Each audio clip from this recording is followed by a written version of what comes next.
Oh my gosh. This is, like you said, something I talk a lot about with my fellow therapists here at Evergreen, as well as my friends and my partner too. We've come a long way.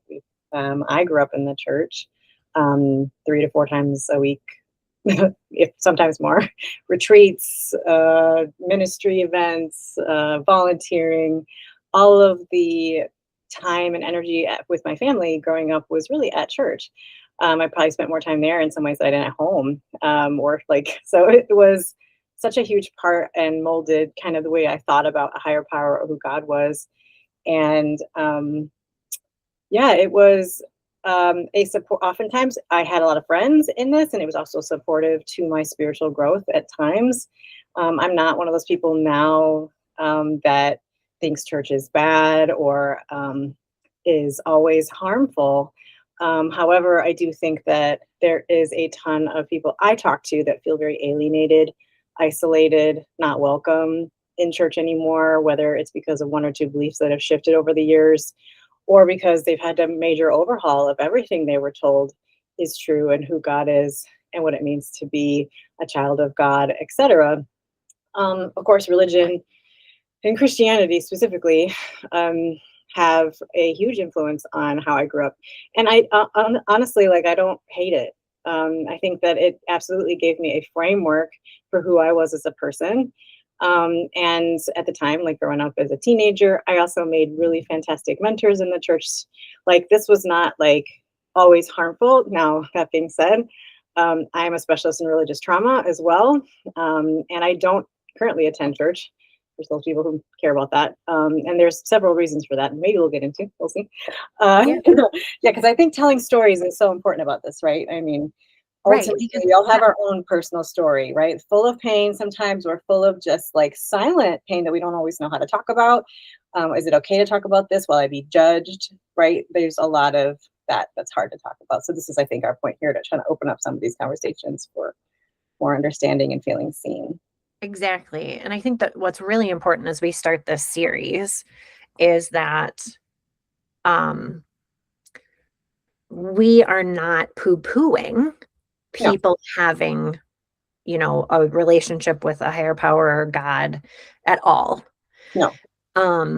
But we are doing is recognizing that there are some things that can be done better. There are some people who we've experienced who have wielded some kind of power that didn't align with what we were taught in Sunday school. Mm-hmm. And how now as we as grown women and parents are trying to make sure that our children don't, fall maybe prey to some of those situations. We always want better for our kids. Yes. But also give them more of an understanding, at least in my part, of just following blindly of what, the older people are saying, or, just really trying to give them a more comprehensive understanding of what the true belief is. And I don't know, it's like a warning about leaders, I think, is my biggest. Oh, I agree. I think that safety, emotional, psychological, physical, all the types of safety that you can have are not always prioritized in every church. And obedience to authority or leadership, the more that's emphasized in a church setting, the more I feel like that leadership is a little insecure in their leadership.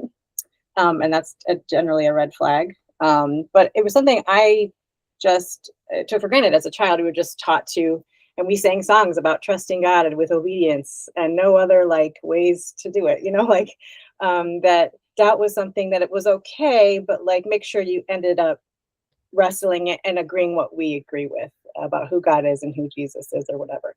So it ended up being you can doubt, but don't do it too long. Right. Right. And then that has implicit messaging quite a bit.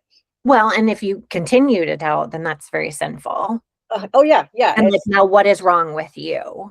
Yeah, exactly. If God doesn't give you a spirit of fear, right? There's all these words that and verses that are kind of cherry picked in these ways to say, if you don't agree with us, then you're in sin, or you haven't found the light yet, and we're praying for you. Right. Exactly.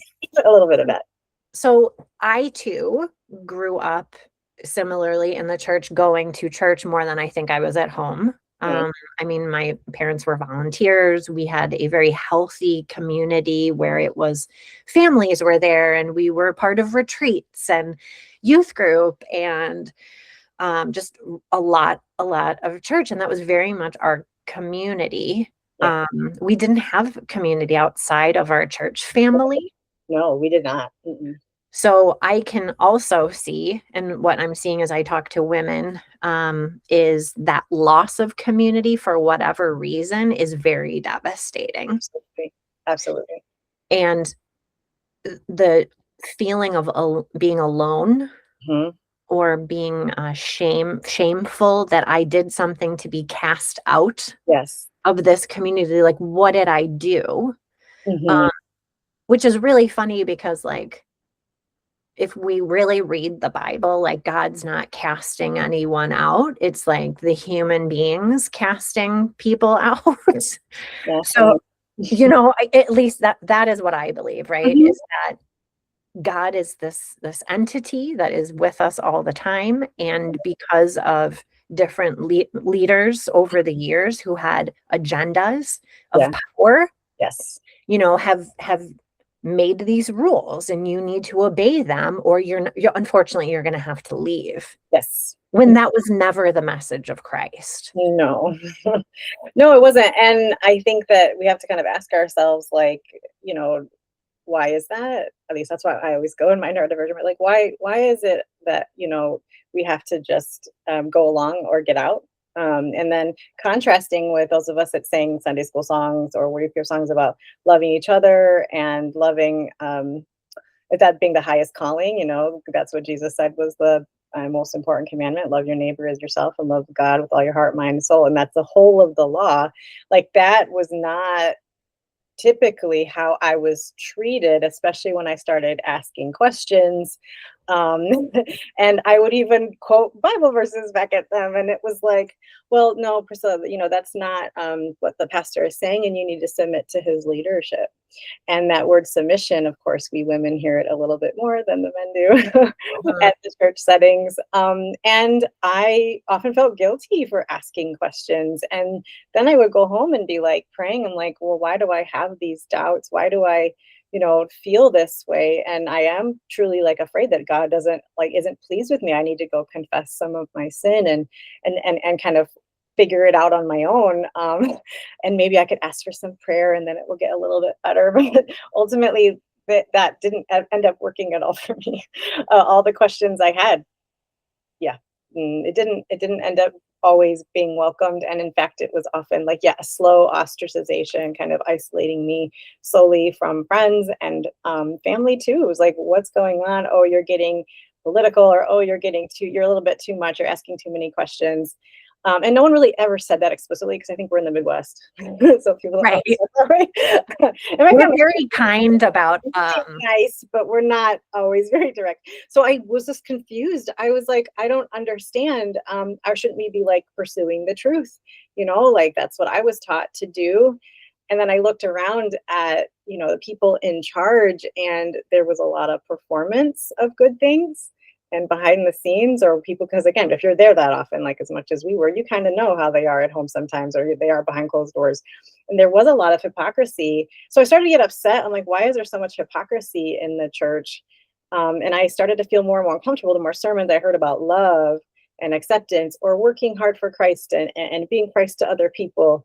These were good words I believed in. Mhm. And then I walk outside, or I walk in the lobby, and then I'm treated strangely, or I'm looked at weird, or like I'm not invited to this, that, or the other. And it's like, okay, what is it? Is it my questions? Is it maybe I'm kind of weird?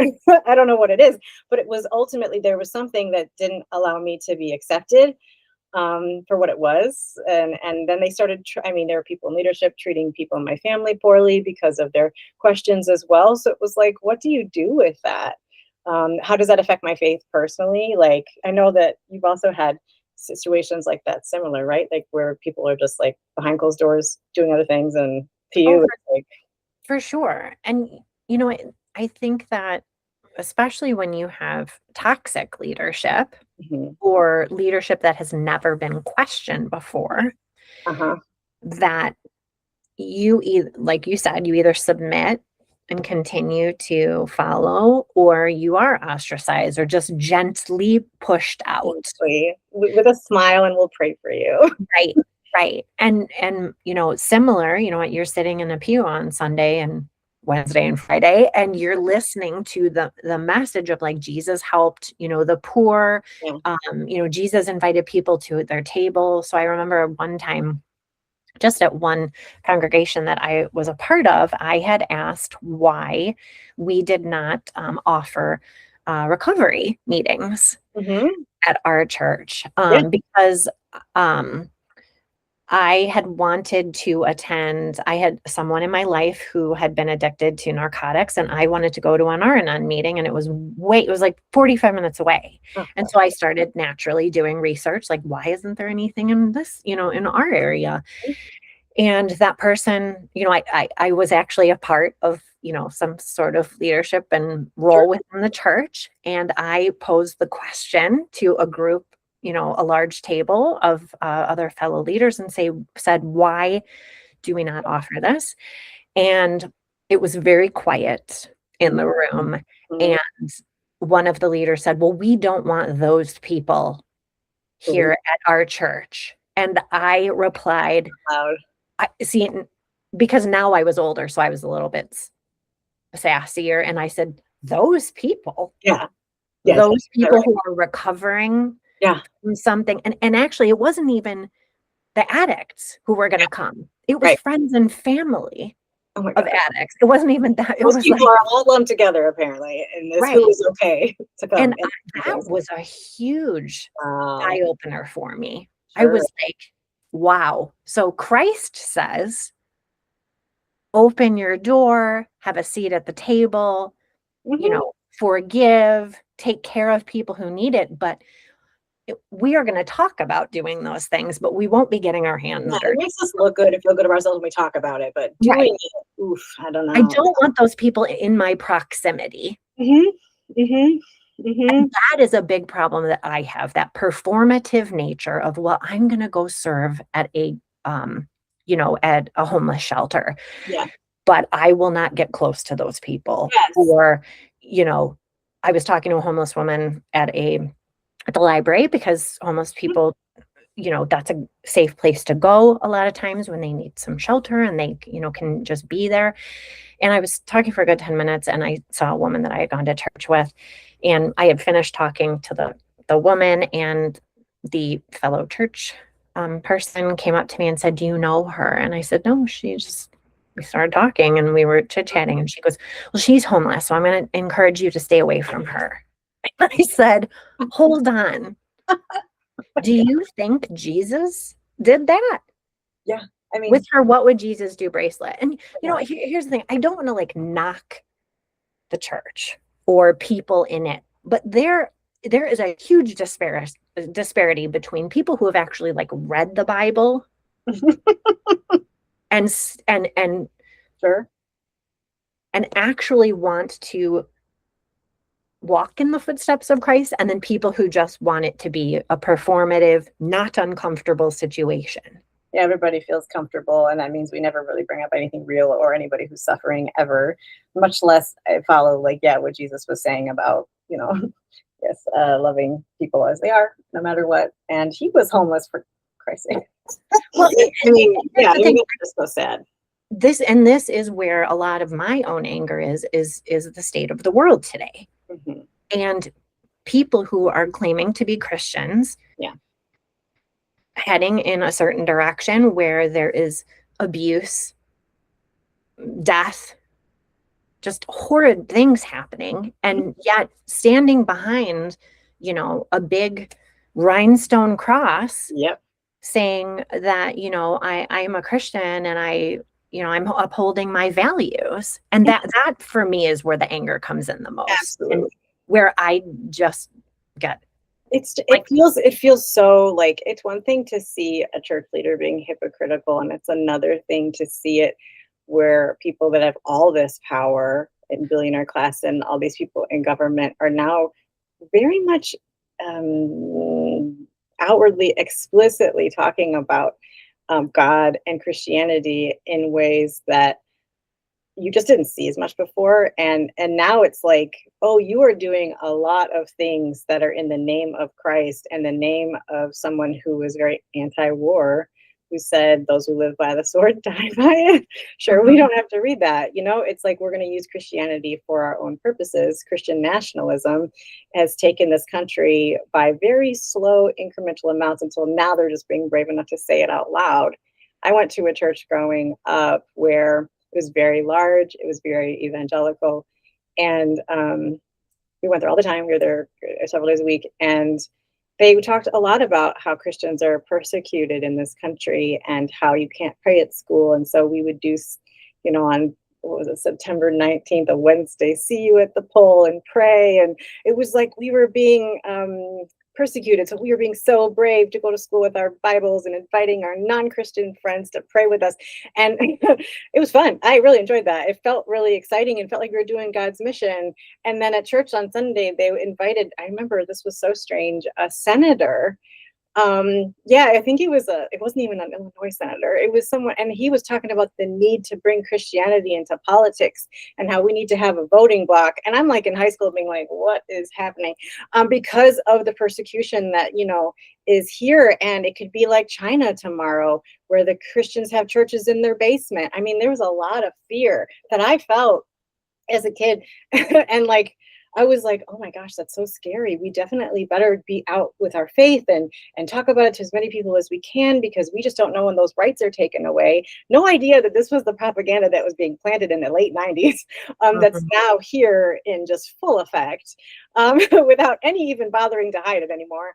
And it's like, oh, okay, so so I'm faced with as an adult, like that's when it started. It didn't actually start, when, who got elected. It was, way a slow drip. It was like this slow filling the cup. Yeah. And it was like, oh, we're not actually really that interested in Jesus, are we? That's the thing that I think is a lot of us are like, we're really not interested in becoming like Christ, are we? We're actually a lot more interested in what that looks like and what that gives us.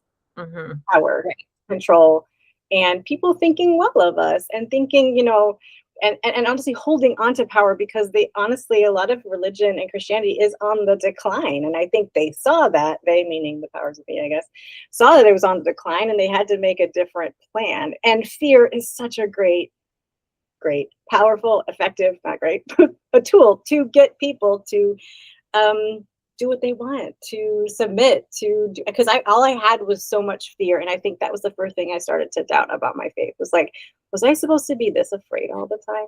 Right. Really? And if Jesus is love and he is the embodiment of love, yeah, that was the commandment. And perfect love casts out fear, right? Right. And how do we explain the actions of people who are not is that love? Yeah. Yeah, exactly. That's the thing I think a lot of people start with, that I've worked with, is like, am I supposed to be this afraid of God? Right. Am I supposed to be this afraid? And sometimes it's not the words exactly they'll say that, but that's the fear is inside. And I'm like, well, okay, are you supposed to be afraid of someone you love? And we end up talking like that. And it's like, okay, well, that sounds like domestic violence. And so a lot of times, interestingly, we end up talking about abuse cycles and then religious trauma in the same conversation with clients or people that I know. And I'm like, oh, this is weird. So they do have a playbook. It's an abuse playbook of power, control, and oppression. So when somebody comes to you and wants to start this conversation, similar to how we're starting this conversation, like, I mean, there's so much to unpack. Yeah, it's like, where do you even start?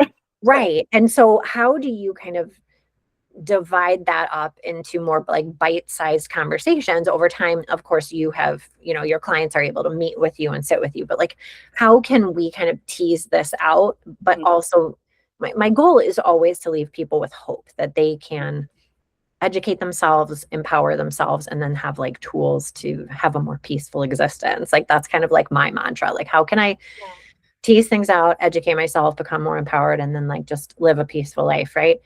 And I want to, leave people every time we talk with some kind of hope and a tool. So And sometimes that maybe there might not be a lot of hope. Yeah, Just to actually, I think it's an important step to even notice. right. Notice that So you don't really have any and you used to and you miss it, and that's grief. I think for a lot of people that are struggling with doubts or have different stages, because everybody's story is super different. Some people are still attending church, and yet they sit there on Sundays feeling uncomfortable and not really sure why. And then they push it away because they have friends there, or they feel their kids love it there, or whatever. And then you have other people that go less often because, you don't want to lose touch with those people, but the sermons don't make you feel good. And like, some of the leadership makes you feel like, I don't really resonate. I don't want to get close to them, but I still want to attend because where would my faith be without church, right? So then you have those people, and then you have people that used to go and are in a state of loss and don't have anything that compares to that experience on a community base, like you say, like people in their life that care about them. If someone has an illness, there's no one to bring the casseroles. Like some people are in that, and those are very different stages of where I meet people. So I think it's important to know where you are, and also to know where the pain is. Is the pain in the loss of your faith and that you feel like God is mad at you, or like you've disappointed him? Is it maybe more of a personal relationship with God kind of thing, where your pain and grief is at, and it's private and it's hard, and maybe your best friend knows but no one else does? Is it more that like a pastor or a leader really harmed you or someone you love, and you don't know what to do with that? And so like it really, like sometimes there's an event that occurs that is abusive in some way. Abuse meaning that, and I say this word, I like to define it when I use it, is an abuse of power. You have to, in order for there to be abuse happening, people need to have power over someone else. That's how I define it. So like, of course, so leadership positions, whether elected or unelected in these churches, they have power. Even if it's a youth leader and it's a teen, like all those are power dynamics. And if they're not respected, sometimes people hold that of like, well, how could someone hurt me like that, who loves God, and I admire the relationship with God? That's very confusing. There's a lot of gaslighting of the person that's experienced that, the victim of something like that, of like, well, they must still love, I must still like, they must be still godly. They just maybe sinned a little bit. Like there's a lot of like, I don't think that what happened to me was very real, but I'm still stuck with all the trauma symptoms of what happened.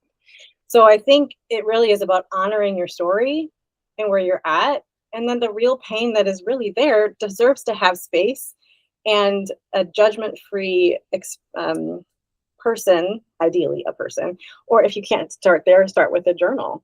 If that's, sometimes people get overwhelmed by just looking at their own feelings on paper, but honestly, that's where I had to start.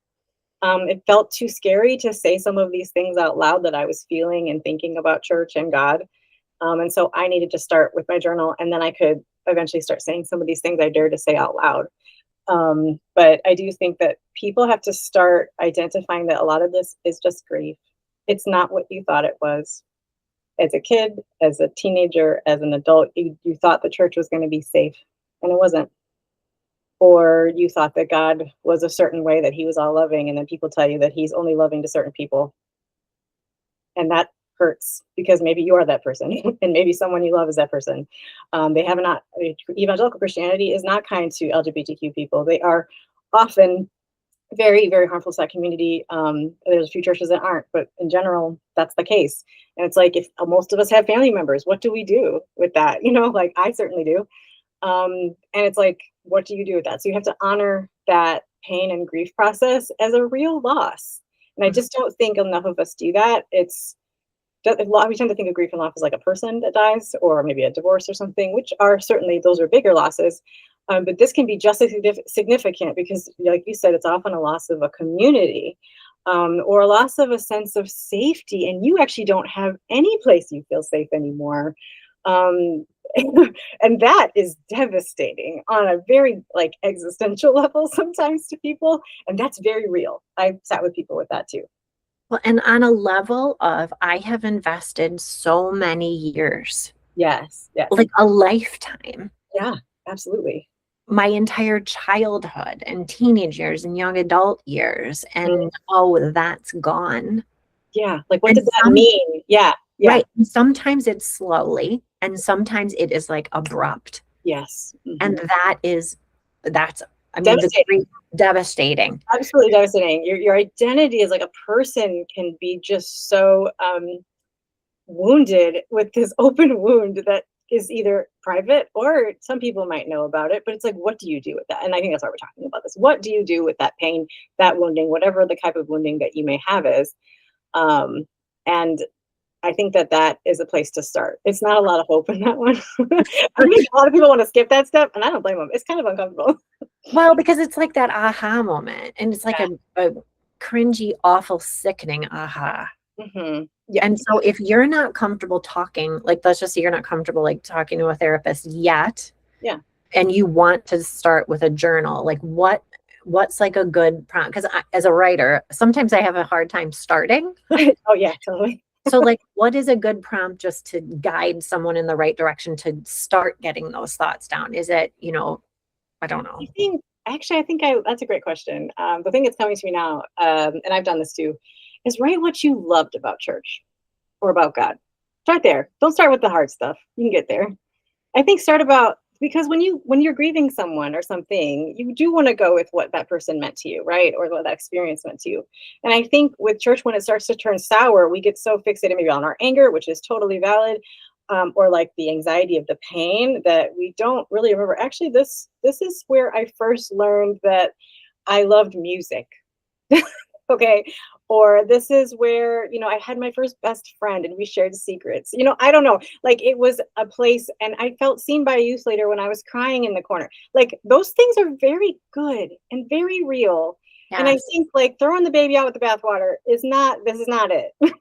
Because I'm still a very spiritual person, and those are real spiritual experiences that I mean, that I believe in. But again, I've thought about that, and I'm like, for a while, I'm like, maybe I'm not spiritual. Maybe I'm an atheist. I don't know. I have to ask myself the question. Those are later on. But if you want to know where to start, tell your own story to yourself somewhere, and start with the good stuff. What did you love? What was meaningful to you? What are you going to take with you that you're like glad that happened?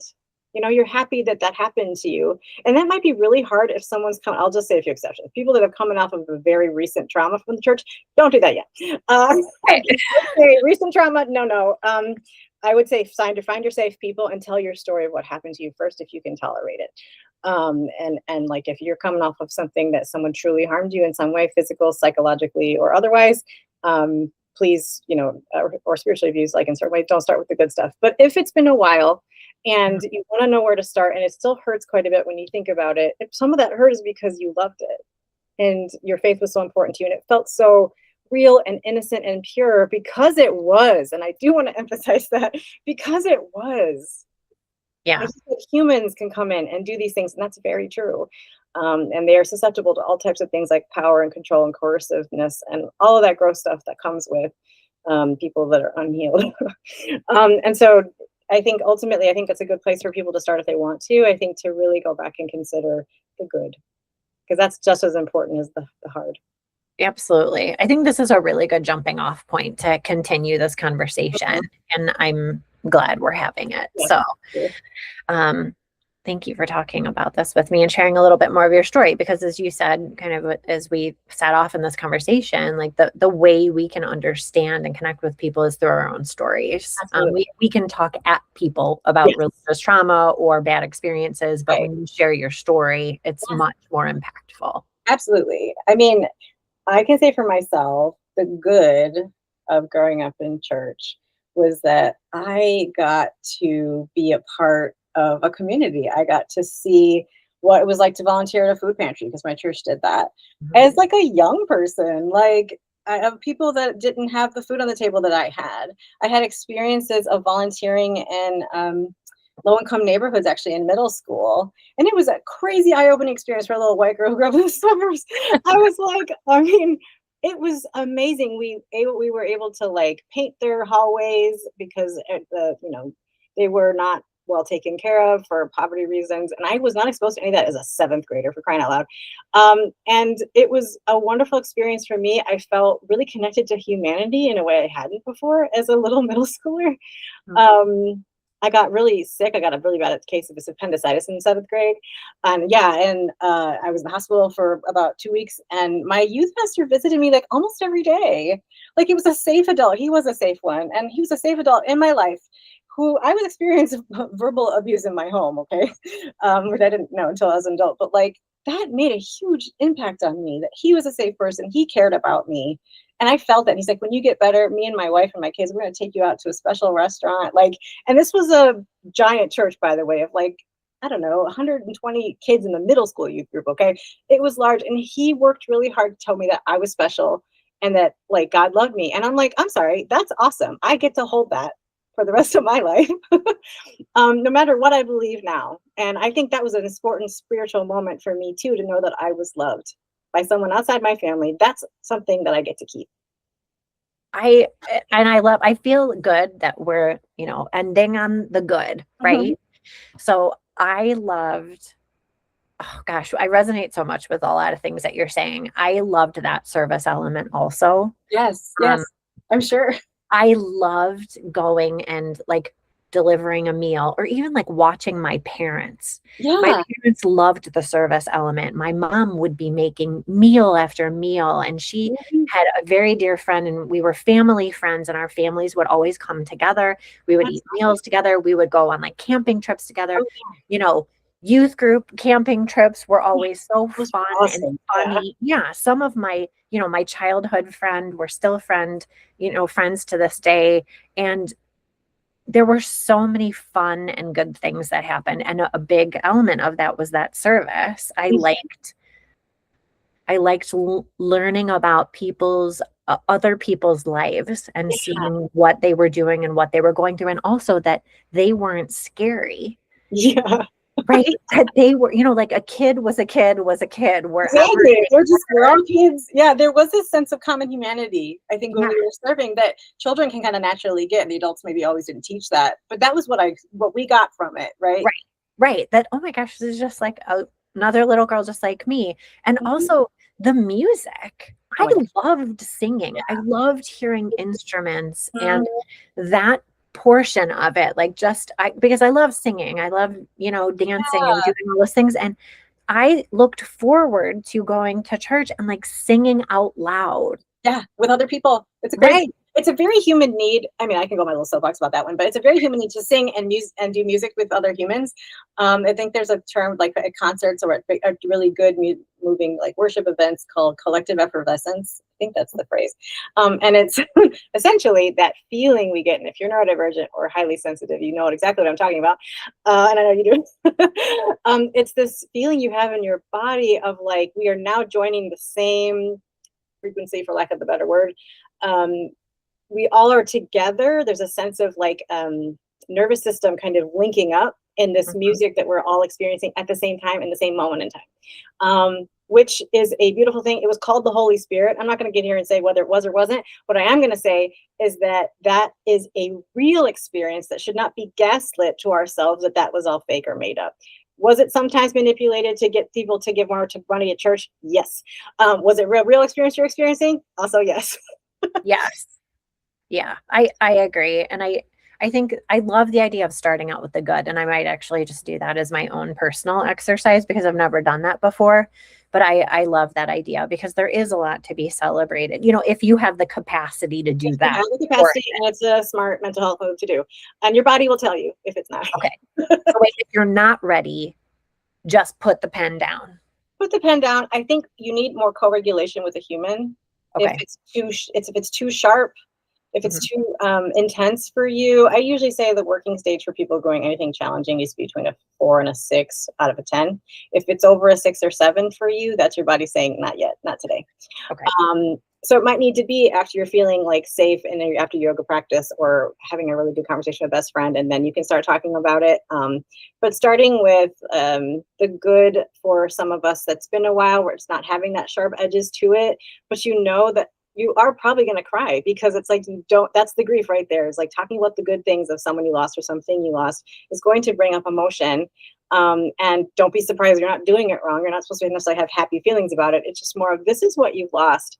And that was still important. And you get to remember that in your memories. And also think about where you could get that now because it's probably a real need you probably still have. That's another conversation. But like Right. that's when you start like what did you need personally for yourself at that time? Why did it mean so much to you? And only you can answer that question. Okay. I love this. My goodness. we're gonna be here until the end of time talking about this topic. I'm excited to just kind of like untease each bit, and then hopefully, people will have, I'm sure people will have responses, I'm sure. which is fine. Yeah. Which is fine. We all Everyone's at different places. Everyone's at different places, and that's to be expected. And that can be hard and kind of lonely too if you haven't. You're like, well, I don't understand why people would treat you that way. I was never treated that way at my church, and that's okay. I mean, I hope you weren't. Honestly, I love that for you actually that you weren't treated that way, but a lot of us were. And like, okay, what was your story, and why do you have any doubts, or what is coming up? What are the good things that church gives you now? Maybe it doesn't now anymore, or do you have your doubts now? There's like the term deconstruction. People say there's like 5 or 6 stages to it. I'm not an expert in that by any means, but I would say that I've lived it. And I do think the steps to it really involve being really honest with yourself about your personal experience. And the more that pastors or leadership cause you to question it, the more religious trauma you likely have, and the more you need to heal from. Okay.